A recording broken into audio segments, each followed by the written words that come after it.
So what an event is that's anything that the user does to interact with a web page. So if I were to click here, that's a click event. If I were to mouse over here, that's a mouse enter and a mouse leave event when I leave. So we can listen to these events. It's called listening to these events. And we can react and interact with the user. So let's kind of get into what these events are.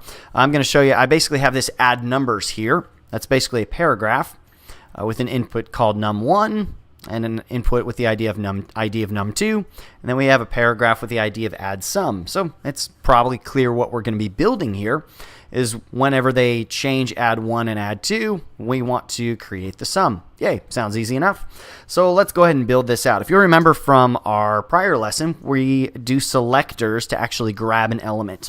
So let's actually get num1 here. Num1 equals document dot get elements by ID. And this is num-1. There we go. And let's get num2 as well. Oop. Num2. There we go. And let's go ahead and get sum while we're at it. Add sum is add sum. I believe that's add dash sum. Let's make check. Yep. Add dash sum. Okay, so we've gotten our elements here. And to add a listener, it's very simple. You just take your element and do add event listener. And then your first argument is the name of the event. So let's do a click event. And then this function will fire or execute every time that event takes place. So let's just console log hi. There we go. I have live reload going, so this just refreshed. So now when I click, it console logs hi. There you go. You can see it going. Let's actually make it alert hi here. Hi. Hi. Okay, let's do some other events here. Let's do a mouse enter. So now whenever I enter it, hi. Hi. Okay. How about a mouse leave? So I'm in and I left, and then I get the hi. Some other events are focus, and that's going to be whenever I focus on it. There we go. That's a focus event. And now I can't get away. And then a blur event. Oh, not blue. Blur event is going to be whenever I leave that element. Let's see if I can get out of here. Okay. Some of those events are actually tricky to get out of when you're doing alerts. So there's a focus, and let's blur. Blur, hi. There we go. So here's kind of a list of events. I got click, mouse enter, mouse leave. Mouse down is when your mouse clicks down. Mouse up is when you let it back up. A click is when the browser actually registers that you clicked. Because, you know, if you hold it down real long and then you let go, that's not going to register as a click. So click is only when it's fast enough to be a click. Mouse up, mouse move is when you're actually moving over it. It will actually send your coordinates of your mouse back. Key down, key up, those are actually your keyboard events. Blur and focus, we already covered them. Here's your full list of events, which I'll include in the description. As you can see, there are a lot of them. The ones you'll probably want to focus on are the mouse events. Some of these are called mouse events. And then some of them are called keyboard events. And those are the ones you tend to use the most. Where are those keyboard? There you go, keyboard events. These are the ones you're going to use the most. I'll put that in the description again. And let's actually get into building this little addition program.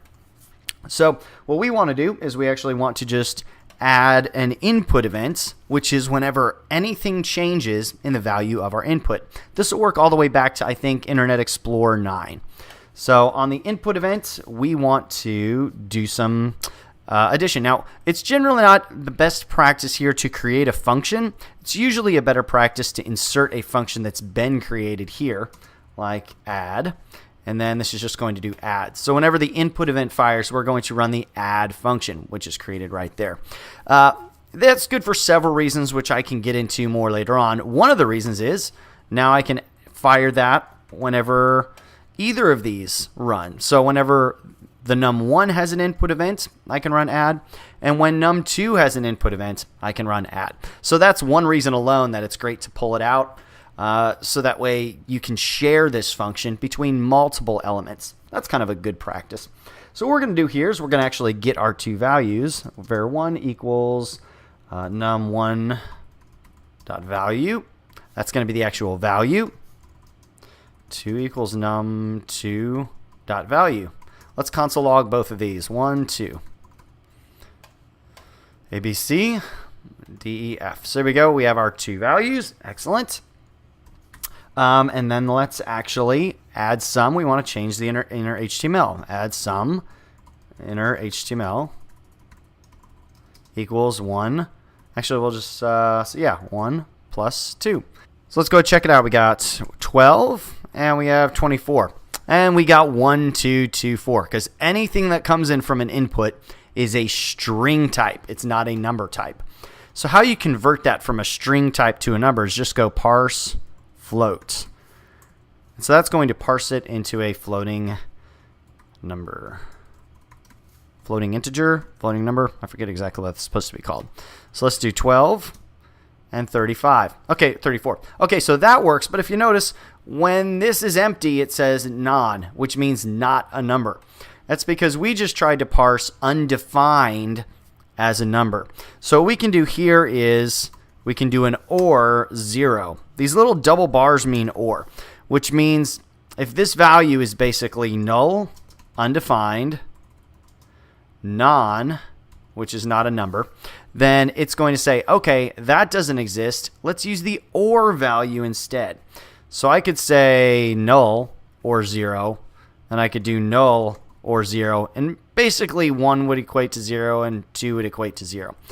So really how this pans out to be is if this doesn't create a number, we're going to use 0 instead. If this doesn't create a number, we're going to use 0 instead. So there we go. Let's try this now. 34. Excellent. It did 34 plus 0, and then plus 1 for 35. All right, there you go. We did our little number addition. And let's do a little maybe your sum is. And of course, this will actually do something tricky as well. 3, 4 plus 2, 4. Why did that do that? Well, because as soon as we start adding a string to numbers, then it can't do that. So it adds a number plus a number. So kind of the way you get around this is go sum equals 1 plus 2.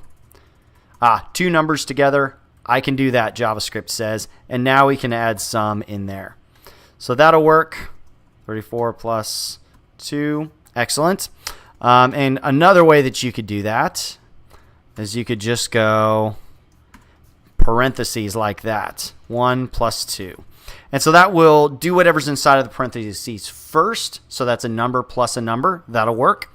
And then it will add that number plus the string, in which case it will turn them all into one big string. So I'll just leave it like that. It's a little bit cleaner if you ask me. Excellent. So there's our addition. Our addition is working thanks to click events. So let's go ahead and do maybe one more example here. I'm going to turn off this HTML and turn on this HTML. So what I have here is I have a list of LIs and I have a list of images. Now the images have a class of hide, which means they're hidden. Up here, my class hide in the CSS is display none. So I basically want to be able to click on this A tag, and then I want that to show an image, actually show it and hide it. So let me go ahead and save this so you kind of see what we have here. So we have Simon Cowell, Bruce Willis, and Ben Carson. 3 great guys, of course. And then basically I want to click on one of those. And so I've added an href of pound. Pound will just by default just reload your same page. It doesn't really matter what we put in href because we're going to be returning false, which means we're going to cancel this out. It's never going to go anywhere. So if that was google.com, it's not going to go to google.com. We're actually going to cancel that out. But it's good to put something in there. So by default, if you have a link that you're going to be canceling with JavaScript, just put pound in there. So we have ID of Simon, ID of Bruce, ID of Ben, and then our images we want to toggle are Simon pick, Bruce pick, and Ben pick. Okay, let's go ahead and build this out. Let's get rid of this JavaScript. I will put that in the description on maybe CodePen or something for you for a little bit later. But for now, we'll get rid of that. And let's go ahead and grab that Simon element. Var Simon equals document.get element by ID. And then this is just Simon. There we go. And let's get Simon pick.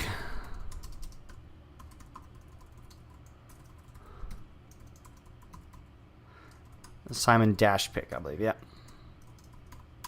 There we go. So when Simon is going to get an event listener,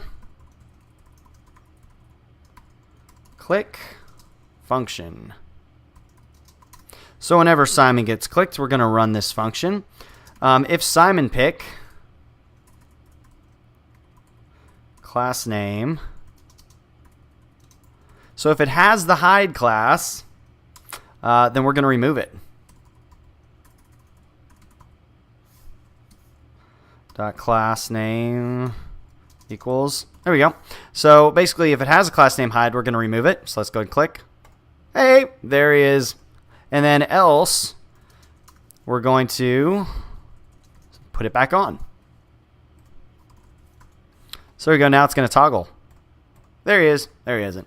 Okay, excellent. So now let's do the same thing for Bruce Willis and Ben Carson, and then we'll make this app a little bit cleaner. So let's get everything that says Simon and change it to Bruce. I'm using Sublime Text multiple cursors here. Sublime Text and a lot of text editors have this Control D or Apple D or Command D, I guess. That's going to automatically select all the same stuff so I can change it, which is awesome. We got Ben Carson. So Simon did that. Let's do Bruce. Let's find everything in here that's called Simon. Bruce. It just makes it so much faster to do this stuff. And then Ben. There we go. We should have all three. Simon, Bruce, Ben. Let's see what happens if I click a couple of them. Yeah, now they're both showing. That's something we can deal with a little later. Okay, so all three of them are in here, but I don't like this for a lot of reasons. One, this is a lot of almost identical code. There's this thing that coders talk about all the time called dry code. Don't repeat yourself. I almost said do not. Don't repeat yourself. DRY, dry code. This is not dry code because there's all this repeating. This is basically exactly the same thing as this, which is basically the exact same thing as this. That's a really bad idea. So we actually want to find a way that we can share all this. So let's go ahead and create a new function here. I'm just going to go ahead and mute you guys out. And let's actually do a new function. Add event listener. I'm just going to actually copy you. Let's get one function that everybody can share, that everybody can use. We'll call it pick link. There you go. So now Simon can listen to that, and Bruce can listen to that, and Ben can listen to this. Excellent. So now pick link can kind of do all of this at once. I'm going to go ahead and scroll down. There you go. Get you guys some space up there. Pick link. And then what we're going to do here is we're actually going to get it. One thing that's interesting about an event listener, let me go ahead and just console log this for you. Basically, when we start sharing stuff, we don't know who got clicked on. So we don't know if we clicked on Simon, Bruce, or Ben when we fire this function. So we have to look that up based off of this. This will be the element that got clicked. So this will be Simon if you clicked on Simon. The value of this will be Bruce if you clicked on Bruce. Well, here, I'll just console log it so you can see. There we go. So this is my A for Simon. If I click on Bruce, then I'm console logging this. Then that's going to be Bruce Willis. B is going to be Ben Carson. So what I've done here is you'll notice I've added this data-img attribute. So you're free to use with HTML4 or 5 data- anything you want. So I just called it img because this is going to be the ID of the image that I want to toggle when I click on Simon. You'll notice that this has the ID of Simon pick. And so basically when I click on this link, I want to toggle Simon click. So I added data image of Simon click, data image of Bruce pick, Simon pick, data image of Ben pick. So I'm actually going to snatch that out. So here's kind of how that'll work. I'll go var pick. Instead of before I was automatically looking at Simon pick, Bruce pick, or Ben pick, well now I don't know which pick it is. So it's just going to be var pick equals document.getElements by ID. And I actually want to snatch the attribute out of there. So var pick ID equals this.attributes. So this again is my A link that got clicked on. And I want to look at my attributes list, and I want to grab data-img. So I can't go data-img. That's bad syntax. That's going to It's data minus img. So there's another way that you can access attributes is I can do this. And so that's going to be the data img. So I can also do this, attributes. Basically, you can use it to access any value you want. So I don't need to do that for attributes. I can do the cleaner version, which is this way. This dot attributes dot data img is basically what I'm doing, dot value. So I'm going to get the value out of the data img attribute. And so pick ID, let's go ahead console log pick ID. Make sure I got this running right. So there you go. Simon pick is the ID I'm getting, Bruce pick, and Ben pick. Awesome. So now I just have to do pick ID.